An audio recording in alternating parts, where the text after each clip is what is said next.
Hello friends, welcome to my channel. আমি একটা আবার নতুন সকালে নতুন ব্লগ নিয়ে হাজির হয়েছি তোমাদের সামনে। আমার প্রিয় প্রিয় বন্ধুদের জন্য সবাই ভালো থেকো। আমার বন্ধুদের সবাইকে সুপ্রভাত আর কি।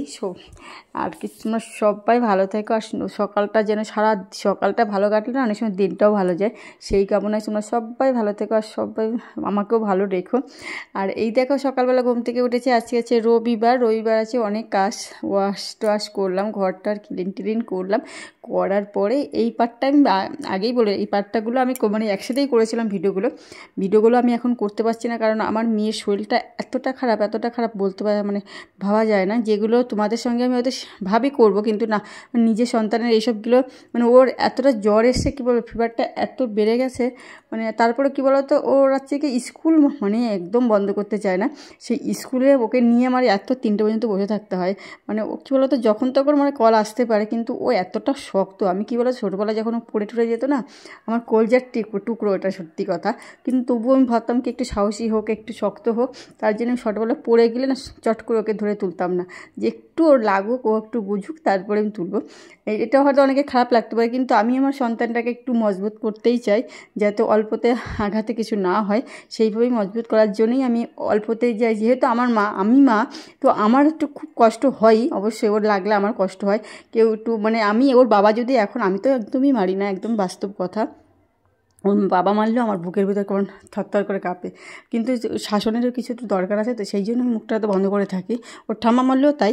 কিন্তু আমি মানে ঠাকুমা বাবা মারে, কিন্তু মা কিন্তু বাচ্চাদের বেশিরভাগ মারে, কিন্তু আমি একটু পুরো ব্যতিক্রমী। আমি চাই আমার মানে কথা দিয়ে বুঝিয়ে সুঝিয়ে করতে কাজ। কিন্তু সত্যি কথা বলতে একটুও সত্যি, মানে যখন ছোটোবেলায় ইঞ্জেকশন দিত না, সেই ইঞ্জেকশনটা ওর আর কি মানে কান্না করতো না। এটা আমি দেখতাম, হয়তো একবার চিক করে দিয়ে বাচ্চারা যেমন কান্না করে, আর ওকে যখন ইঞ্জেকশন করতো আমার খুব মানে চোখ দিয়ে জল বেরিয়ে যেত। কেন এটাই হয় জানি না, হয়তো এটাই আছে নারীর টান। তো আমার মেয়ে সত্যি কথা খুব রাতে মানে ওই 3টের সময় জ্বরটা আসে, খুব আসে, আর সারাদিনও আসে। তো কী ওই টাইম না জল দিতে মানে জলপট্টি দিয়ে ওইখানে জেগে থাকতে হচ্ছে আমাকে। মানে জলপট্টিতে জ্বর এতটা গা পুড়ে যায়, প্যারাসিটামল খাওয়াচ্ছি কিন্তু ওটা কাজ হচ্ছে না। তো এখন আমি সত্যি কথা বলতে ভিডিও আমি করিনি, এগুলো আমার আগের ভিডিওই করায়, কারণ মেয়েটার জন্যই টেনশনটা সবথেকে বেশি। বুঝতেই পারছো, আমি এখন মেয়েকে নিয়ে এসে ওকে মাথায় জল দিলাম, ওই যে ঘাটের থেকে নামছে না, বলছে মা কালকে যেরকম করেছিল সে মানে কষ্ট হয়ে যাচ্ছে ওর। যা থালা দিয়ে তারপরে হচ্ছে গিয়ে নিচে গামছা দিয়ে তারপরে মগ দিয়ে ওর মাথায় জল দিচ্ছি, ওর ঠাম্মার আমি মিলেই দিচ্ছি। ওর ঠাম্মাটা চুলটা একটু ধরে দিচ্ছে, মানে চুলও একটু বড় হয়ে গেছে। মানে সত্যি কথা বলতে খুব কষ্টই হচ্ছে। মানে আমি কালকে ভিডিও দিতে পারবো কিনা আমার সন্দেহ আছে, কারণ মেয়েটা সত্যি কথা আজকে বিকালে বললাম ডাক্তার দিতে, খুব টেনশনেও আছে। তাই এই ভিডিওগুলো আমার আগে করা আছে, ক্লিনিং ব্লগ আমার ক্লিনগুলো করা ছিল বলেই আমি করতে পেরেছি। আজকে আমার সারাদিনে কোনো ব্লগ করতে পারিনি, কারণ ওই জন্য আমার মেয়েটার জন্য খুব টেনশানই হচ্ছে, খুব টেনশান যে কি বৃত্তান্ত। আর সত্যি কথা একটাই মেয়ে আমার, খুব যত্নের, এই সবার সন্তানই সবার কাছে যত্নের, এটা একদম বলার কিছু নেই, তবুও বলতে হয়, বুঝতেই পারছো।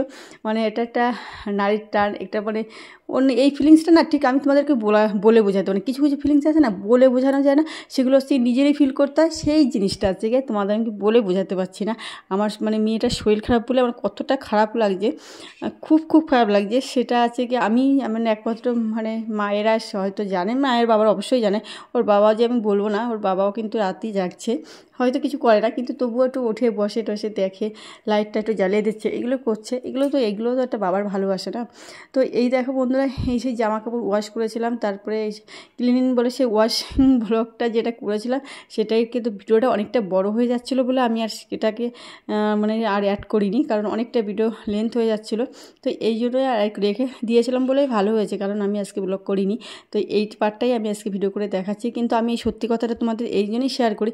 তোমরা হয়তো বলতে পারো তুমি তো এই ব্লগটা দেখিয়েছো, না আমি ওই জন্যই বলি যে এই ব্লগগুলো আমার আগে করা রয়েছে, এই ভিডিওগুলো আমি আগে করেছি, এই জন্যই বলে, যাতে কারণ মানে মনে না হ্যাঁ এই করে, মানে অনেকে সত্যি কথা ডুপ্লিসিটিও করেও আমি দেখেছি, কিন্তু সেইগুলো আমি করি না, কারণ আমার যেরকমভাবে আমি করে রাখি সেইভাবেই তোমাদের বলেই দিই যে এই ভিডিওগুলো আমার আগেই করা ছিল, কিন্তু সত্যি কথা ওই টাইমে আমি দেখাইনি। তো এই যে আজকে বললাম রবিবারে মানে আমার একটু ঘর পরিষ্কারের ব্যাপার থাকে বেশি। ক্লিন করে নিলাম। পুরোটা ভাবলাম করবো না, কারণ অতগুলো জামা কাপড় কাচার পরে না সত্যি কথা বলতে আমার এনার্জিও ছিল না। তো আমি আবার স্নান টান করে জামা কাপড় মেলে টেলে দিয়ে খাওয়া দাওয়া করে তারপরে ভাবছি ওই জল নিয়ে মানে পুরো মপে আর আজকে মুছলাম না। হাতে মুছলে না সত্যি কথা বলতে খুব পরিষ্কার হয়। ওই মপে যতই মোছামুছি করো হাতের একটা ব্যাপার চেপে চেপে মোছা না খুব একটা মানে বেশ ক্লিন হয় একদম।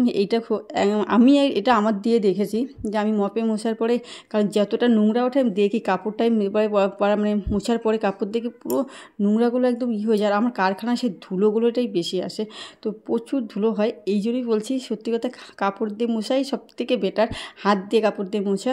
আর এই যে ছিল সেদিনকে অনুষ্ঠান ছিল এই দিন, তো এই রাতে শনিবার রাতে এসেছিলো আমার মেয়ের জ্বর। তো তারপরে না আমি বুঝতে পারিনি যে মানে প্যারাসিটামল খাইয়েছিলাম, কমে গেছে। আর আমি না খুব সচরাচর ওষুধ আমি নিজেও খেতে চাই না, আর আমার মেয়েকেও খাওয়াতে চাই না, কারণ ওষুধের প্রতি আমার খুব একটা অনীহা। ওষুধ আমার একদম ভালো লাগে না, একদম সত্যি কথা বলতে দমই ভালো লাগে না। ওষুধ খেতে হয়, আর সেই জন্যই হয়তো খেতে ভালো লাগে না বলেই আমার এখন রেগুলারই খেতে হচ্ছে। এটা হচ্ছে গিয়ে ওইটা যে পুণ্যের ফল মানে জানি না, সত্যি কথা মানে এতটা ওষুধ খেতেও আমি একদম ডাক্তার দেখানো এই যে ওখানে যে ওই বসে থাকা, এটা আমার খুব বিরক্ত বোধ হয়। তো বন্ধুরা এই যে রেডি হয়ে গেছে, একদমই সাজিনি, খালি শাড়িটা পরেছি আমি নর্মাল, খালি আর লিপস্টিকটা, আর কিছু না। দেখো আমি কানে টানে কি যেরকম থাকি, একটা গলায় টলায় কিছু নেই, যেরকম থাকি খালি শাড়িটাও পরেছি। শাড়িটা না পরলেও অনেক দিন কিনেছি কিন্তু পরাই হয় না, মোটামুটি তাই শাড়িটা পরেছি। কেমন লাগছে অবশ্যই একটা কমেন্ট করে জানাবে। আর দেখো আমি ভিডিও ভয়েস দিতে এসেছিলাম পাশের বাড়ি, ওর সামনে ভয়েস তো ওর সামনে দেওয়া যায় না, টিভি চলছে, তো সেই সময় আমার মেয়েও ডেকে গেল। তো এই যে চলে এসেছিলাম আমার আজকে আমার এক বন্ধুর মানে মেয়ের রাইস সেরিমনি ছিল সেখানে। তো এসে আমরা না সব জায়গায় প্রথম যাই এবং প্রথম খাই, এটা একদম বাস্তব 100-100 কথা। ওই যে লোকে যে আড্ডা আমি আগে খেয়ে তারপর আড্ডা মারবো। আর এখন কী বলে সে বিয়েতে কেমন হয় খাওয়া দাওয়ার ঘোরায়, মানে ওই 1 ঘন্টার মধ্যে কমপ্লিট হয়ে যায়। এখন না আগের মতো সেই আন্তরিকতাটা মানুষের ভিতর থেকে হারিয়ে যাচ্ছে একদম। সত্যি কথা তোমরা যাই বলবা, আগে যেমন বিয়ে বাড়িতে গেলে আমরা প্রায় 2-4 মানে সেই বিয়ে পর্যন্ত শেষ পর্যন্ত থাকতাম, বিশাল মজা আড্ডা মারতাম। কিন্তু এখন মানুষ খাওয়ার জন্যই যায় একদম। আমি তো যাই বেশিরভাগ খাওয়া দাওয়া গল্প টল্প করে, নিজের একদম হলে তখন একটু গল্প টল্প হয়, আর পাশে হলে তো ওই হয় খাওয়া দাওয়া করো আর চলে আসো খুব। আর এই দেখো আমার মেয়ের এতটা জ্বর এসে এই টাইমেই বসে, তো ওকে আবার দিয়ে যাবো। ওর বলছিলাম যে ঠাম্মাকে ফোন করে নিয়ে আসবে, কিন্তু ও আবার যাবে না, বলছে না তুমি না গেলে আমি যাবো না। তো এখানে খেতে বসে গেছে, এখন কি করব। তারপরে বলছি চলো একটু ওকে লোভ দিচ্ছি, বাবা এটা দেবে। দেখো ওখানে মেনু কার্ড ছিল, সেই মেনু কার্ডে দেখিয়েছিলাম যে এইটা মেনু কার্ডটা দেখো, আমি এডিট করার সময় ভুলে গেছি, মেনু কার্ডের পর হয়তো ছিল, আমি এডিট করিনি। তো এই দেখো খেতে বসে গেছে, আর অনেকেই বসেছে, তাও আমরা এখানে আগে গিয়েও লেট হয়ে গেছে, মানে এই দ্বিতীয় ব্যাচে চলছে আমাদের, এতটা লেট হয়ে গেছে মানে অনেকটা। আমরা প্রথম যে আর এই খাওয়াটা চিকেন স্যাটারটা এত টেস্টি ছিল, খুব ভালো লাগছিলো। আর এই যে রাত্রেবেলা ছিল মেন প্রোগ্রাম, নাচের প্রোগ্রাম। এই নাচের প্রোগ্রামের জন্য এই রেডি হয়ে গেছে। আমার ড্রেসটা তোমাদের কেমন লাগছে, আর আমাকে এই ড্রেসটা পরে কেমন লাগছে। আর শাড়ি পরলাম আর ওয়েস্টার্ন দুটোই পরলাম, তোমরা ট্র্যাডিশনাল ওয়েস্টার্ন দুটোই পরলাম, কেমন লাগছে অবশ্যই একটা কমেন্ট করে জানাবে কোন ড্রেসটা আমাকে বেশি ভালো লাগছে, শাড়িতে না এই ড্রেসটাই। তো অবশ্যই একটা কমেন্ট করে জানাবে। আর সত্যি কথা বলতে অনুষ্ঠানে আমার যেতে ইচ্ছা করে না, কারণ ওখানে না সবাই আছে কি আমার বরের বন্ধুরা, সবাই বউরাও কাজবাজ করে, সবাই চাকরি বাকরি করে, আর সেখানে আমি এইভাবে যাই না, আমার খুব লজ্জা করে সত্যি কথা ওদের মধ্যে। ওই জন্যই আমি এখন খাওয়া দাওয়া করে চলে আসি, সবাই অত হাই ফাইফালির লোক, আমি সেখানে একদম কমাতো, সেই জন্য আমার আসতে ইচ্ছাই করে না। তো এই যে চলে এসেছি, এই নাচের প্রোগ্রামটা এখানে ছিল, মেয়ে সেই জ্বর গায়ে নাচ করলো, বুঝতে পারছো। ও আবার ওই মানে দায়িত্ব কর্তব্যটা বললাম না, এখন থেকেই অনেকটা বোঝে।